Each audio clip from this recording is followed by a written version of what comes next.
is maybe if I change the property, sorry, I'll change this to 8 by 12. I hope you can read it. Click OK. That's still no good. Okay, what we're doing is, the problem why it looks so cluttered is because we've got so many things that we're actually outputting. So what I'm going to do is, we don't really need these date from and these date to. We don't need the room number either. So, excuse me. So from this output here, all that we're actually interested in is the hotel number and the guest number. So I'll just have it selecting that. So B dot hotel number and B dot guest number, and then we'll just have everything from G that should fit into the column. So dot read, let's see, error near. Okay, so what is the problem here? So B dot hotel number, B dot guest number. Oh, sorry. So obviously there's got to be a comma in between that. So let's run this. Okay, so now we could probably change. Let me just put the properties back because I'm blind and I can't read it otherwise. Okay.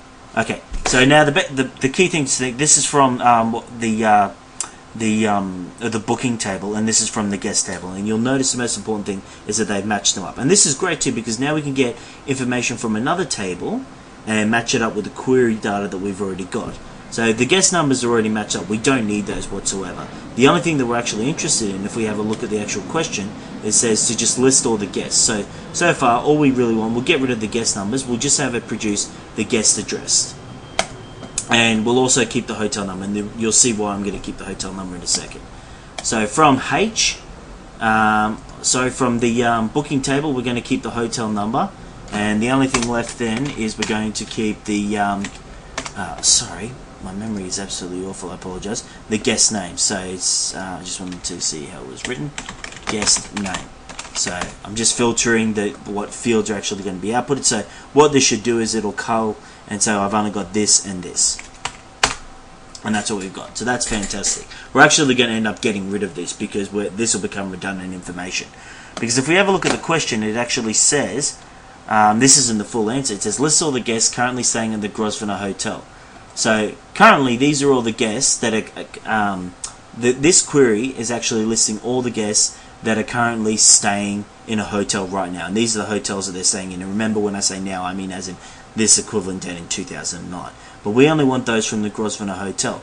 So we have to think about what table we can match it up so that we can then filter out those results. Now remember, if you've watched the other video, we know that the Grosvenor Hotel refers to H1, but assuming that we didn't know that, we could do a nested query to actually then filter it out and say, and hotel number equals, and then have a select from, this is the previous question, and have this in here. But we're actually going to do it where we combine a table. So we're actually going to add another table. Obviously it's going to be the hotel table. I'm going to give it the alias of H. Now, so we've picked out what table we're going to match it up with, but we need to make sure that we match it up across the proper columns.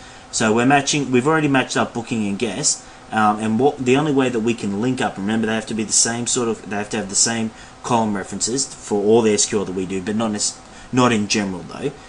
Booking and hotel have a similar column of hotel number, and that makes sense of what we want to match it up on. So that'll be the first thing that we match it up with. So let's just quickly do that.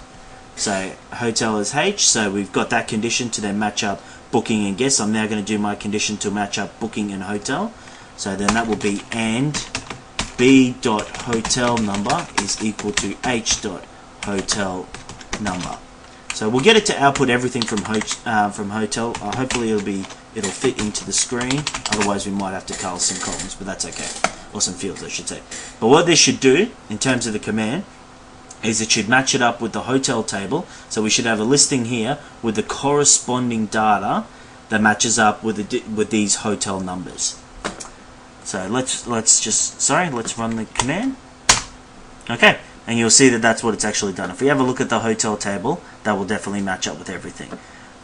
And the most important thing is, see how once again, as we did here with the guest numbers, they matched up. We see here that the hotel numbers match up, so it's doing that matching up filtration correctly. So now we can get rid of this data, we can get rid of this data, but we have an extra condition, so we may as well impose that first, that we only want those with the hotel name Grosvenor Hotel. So remember, that's from the H table, so we're going to add a further condition. H dot hotel name is equal to Grosvenor Hotel. Okay, so I'm going to hit semicolon there, save, and let's run that. And what this query should do is it should kill these results. So it should only have it so that these two are remaining because they're the only ones from whereby h.hotel name is equal to Grosvenor Hotel. If I've spelled it all correctly, then that's what it should do. And that's exactly what we have. So now we've pretty much got everything that we need in terms of answering the question. We just need to now make sure that we're actually providing the exact information that they want. So this is definitely the right data, but it may be too much data. So obviously we're not going to need a repeat of the hotel number, and we'll just check to see whether or not we need hotel name or city. So let's have a look. It just says lists all the guests. So the way that I interpret that is that I'm only going to be needing the guest names. So the guest name, remember, comes from, going back to here if you forget, it comes from the guest table. So that's the only result that I need, or should I say that's the only field I need. I don't need these hotel numbers, don't need the hotel name, don't need the city. So all I need is g.guestname, which we've got here. So I'll get rid of everything else. So get rid of that and get rid of this. And how this is going to change the output before I run it is that, as I said, it's going to cull this field, cull this field, cull this field, cull this field, and it'll just be left with David and Robert if everything has been done correctly, which it has. And there you go. So obviously that's a bit of a step up where, in this case we matched up 3, in our first example in terms of a tutorial we're matching up 3, but the concept is relatively simple as long as you keep in mind, as long as you think very carefully about how you're going to match up, tables, that you're getting tables from the right sources and that you're matching them up correctly. Now, as I said for the beginning, the way that we're always going to match it up is against primary key and foreign key, so all these things that are underlined, so we're always going to match up on those conditions. Okay, well that's it for this tutorial. I hope it's been informative, and if you've got any questions, once again, email me and I'll get back to you as soon as I can.